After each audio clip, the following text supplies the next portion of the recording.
नमस्कार दोस्तों, आज फिर आपका स्वागत है क्राउन इमिग्रेशन के यूट्यूब चैनल पर। आज फिर एक न्यू सक्सेस स्टोरी के बारे में डिस्कस करेंगे।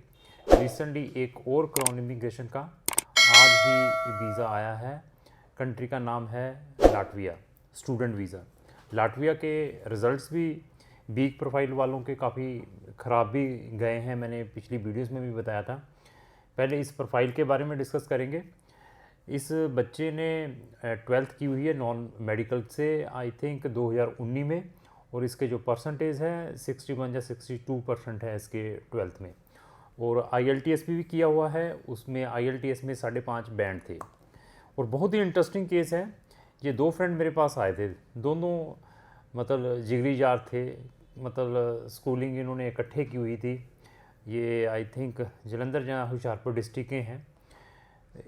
जब मैंने फिर बताया कि मैं केस वही लेता हूँ जिसमें मैं खुद सेटिस्फाई हो जाऊँ, मैं बीइंग ए वीज़ा ऑफिसर बन के ही केस को कंसिडर करने की कोशिश करता हूँ। तो ये दोनों आए थे। तो लाटविया का मैंने फिर बता दिया कि लाटविया एक तो इजीली एडमिशन नहीं देता स्टूडेंट्स को जो वीक प्रोफाइल वाले होते हैं, क्योंकि वो स्काइप इंटरव्यू भी लेता है, इवन रिटर्न भी लेता है। उसके बाद फिर आपका एडमिशन आता है। तो एडमिशन आना के बाद ये नहीं है कि अभी आपका AIC डिसीज़न आ गया है, एडमिशन आ गया तो 100% वीज़ा भी मिल जाएगा। तो वीज़ा के टाइम में भी काफ़ी ग्रिलिंग होती है यहाँ पर, उसमें भी बहुत सारे क्वेश्चंस पूछे जाते हैं। तो जो बच्चा कॉम्पिटेंट रहता है, जिसमें कॉन्फिडेंस लेवल अच्छा है, तो वो तो वीज़ा ऑफिसर को सेटिस्फाई करवा कर अपना वीज़ा ले सकता है। अच्छा, जिसके अंदर उसके 6 बैंड भी है, कॉन्फिडेंस लेवल नहीं है, तो वीज़ा 6 बैंड वालों के भी रिजेक्शंस आए हैं, वो भी देखने को मिले हैं। तो जब भी मेरे पास कोई भी क्लाइंट आता है तो पहले फर्स्टली हम उसका लेवल चेक करते हैं, उसके बाद हम कंट्री सजेस्ट करते हैं कि इस बच्चे को कौन सी कंट्री के अंदर डाला जाए, क्योंकि 26 कंट्री है शेंगन के अंदर और हम 100 कंट्रीज़ के साथ डील करते हैं। तो दोनों का डाला तो पहले इनका रिटर्न आया था या इंटरव्यू आई थी? पहले रिटर्न था। हाँ, पहले इसका रिटर्न आया। तो रिटर्न इसने तो क्वालिफाई कर लिया, तो उस लड़के ने भी क्वालिफाई कर लिया रिटर्न का। तो रिटर्न क्वालिफाई करने के बाद, जब रिटर्न क्वालिफाई करने के बाद इंटरव्यू आती है, तो इंटरव्यू में इस बच्चे ने क्वालिफाई कर लिया, वो इंटरव्यू क्वालिफाई नहीं कर पाया यूनिवर्सिटी की इंटरव्यू ना क्वालिफाई करने के बाद वो बेचारा थोड़ा चिड़चिड़ा सा, बेचारा इससे भी नाराज़ हो गया, वो मुझसे भी नाराज़ हो गया, और कहता कि नहीं मैंने नहीं काम कराना, हमने इकट्ठे होने जाना था, मतलब फिर बीच में अपना केस छोड़ गया। मैंने फिर बताया वो छोड़ गया, मेरे पास तो 100 कंट्रीज़ के ऑप्शन है, एक शेंगन कंट्री में नहीं भी हुआ तुम्हारा तो मैं अनदर कंट्रीज़ में आपको ऑप्शंस दे दूंगा। और इवन उसका मैंने अनदर कंट्री में एडमिशन करवा भी दिया, पर उसने फिर दोबारा आया नहीं बेचारा मेरे कॉन्टैक्ट में, अगर आ जाता तो वो भी इसके साथ चला जाता। तो जब भी ये आया, मैंने पहले भी इनको बता दिया कि visa is not a guarantee and warranty, क्योंकि वीज़ा किसने देना है? एम्बेसी ने देना है।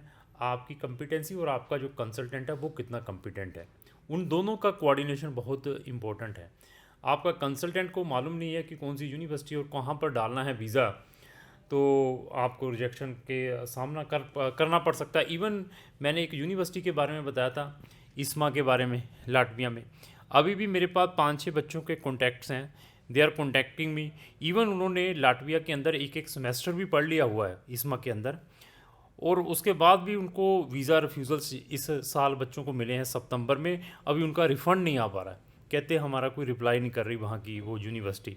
तो मुझे कहा कि सर थोड़ी हेल्प करिए। तो मैंने फिर बता दिया वी आर वेरी कॉम्पिटेंट, हम आपका केस देखने के बाद अच्छी से अच्छी यूनिवर्सिटी में आपका केस डालने की कोशिश करते हैं कि इन केस वीज़ा रिफ्यूज़ भी हो जाए तो आपका एटलीस्ट फ़ीस तो रिफ़ंड आए, तो उसके बाद हम अनदर कंट्री में आपका केस डालें। ऐसी चीज़ें वही कर सकते हैं जो टेक्निकल है।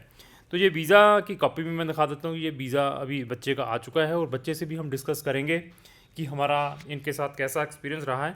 तो सर, सबसे पहले आपका स्वागत है हमारे क्राउन इमिग्रेशन यूट्यूब चैनल पर। तो आप कहाँ के रहने वाले हैं सर? मैं सर होशियारपुर ज़िले से हूँ। तो आपकी एजुकेशन क्या है? 2019 में मैंने अपनी जो +2 एजुकेशन थी वो कंप्लीट की थी 61% के साथ, कौन सी स्ट्रीम के साथ है पास? नॉन मेडिकल स्ट्रीम से।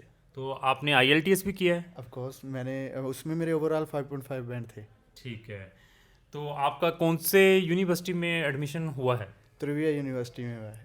तुरीबा में हुआ है। त्रिविया, यस। तो तुरीबा में जो आपका एडमिशन हुआ है वहाँ पर, तो उनका कोई इंटरव्यू भी लेती है या कोई रिटन टेस्ट भी लेती है? ऑफ कोर्स सबसे पहले उन्होंने मेरा रिटन टेस्ट लिया, उसके बाद उन्होंने मुझे इंटरव्यू की डेट दी, फिर मेरी इंटरव्यू हुई।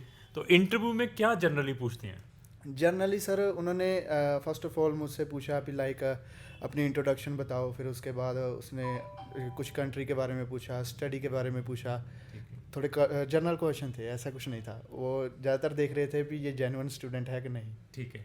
उसके बाद एडमिशन आ गया। एडमिशन के बाद जब आपने एम्बेसी में अपना केस डाला तो वहाँ पर भी कोई इंटरव्यू हुई? ऑफ कोर्स सर वहाँ भी हुई। वहाँ पर कितने क्वेश्चन पूछते हैं एम्बेसी वाले? आई थिंक मुझसे कम से कम 25 क्वेश्चन पूछे थे एम्बेसी वालों ने? एम्बेसी वालों ने। 15 मिनट तक चला था, लाइक छोटे छोटे कर बहुत क्वेश्चन पूछे थे उन्होंने मुझसे। ठीक ठीक ठीक ठीक। तो जितने भी आपको क्वेश्चन एम्बेसीज ने पूछे, जहाँ इंटरव्यू यूनिवर्सिटी वालों में ने ली है, उसमें क्राउन इमिग्रेशन ने भी आपकी कोई प्रिपरेशन करवाई थी? यस ऑफ कोर्स मेरी प्रेपरेशन थी। इवन मुझे बताया भी गया था कि इंटरव्यू ऐसे ऐसे होती है और कॉन्फिडेंट रहना है। तो आप ये बताइए, क्राउन इमिग्रेशन के पास आप आए, क्या क्राउन इमिग्रेशन ने जब आपका केस लिया था कि आपको कोई वीज़ा की गारंटी या वारंटी के वर्ड में भी बताया था कुछ? नहीं, सबसे पहले तो मुझे यही बताया गया कि ये तुम्हारा लक है, एज वेल एज तुम्हारी जो कॉन्फिडेंस है, एज वेल एज तुम्हारी जो मेहनत है वो रंग दिखाएगी। तो अभी आपका वीज़ा भी थोड़ा दिखाइए दर्शकों को कि ये वीज़ा आ चुका है। यस। तो अभी हम एक्सपीरियंस के बारे में पूछेंगे, हमारे स्टाफ के एक्सपीरियंस। आपने हमारे 2-3 स्टाफ के साथ भी डील किया होगा, मेरे साथ भी डील किया होगा, इनका एक्सपीरियंस कैसा रहा? वेल एक्सपीरियंस बहुत अच्छा था। इवन सभी मुझे हर चीज़ मेरे सामने थी भी, लाइक जो भी हो रहा है, जो मेरे वीज़ा प्रोसेस हो रहा है, सब कुछ मेरे सामने था। तो कभी हमारे ऑफिस वाले कोई फ़ोन ही ना उठाते हों, कभी फाइल टाइमली ना देते हों, कभी वीज़ा की अपॉइंटमेंट ना लेकर देते हों, आप 10-10 बारी फ़ोन करते हो, कभी ऐसा भी किया? वेल नहीं, ऐसा तो कभी नहीं हुआ।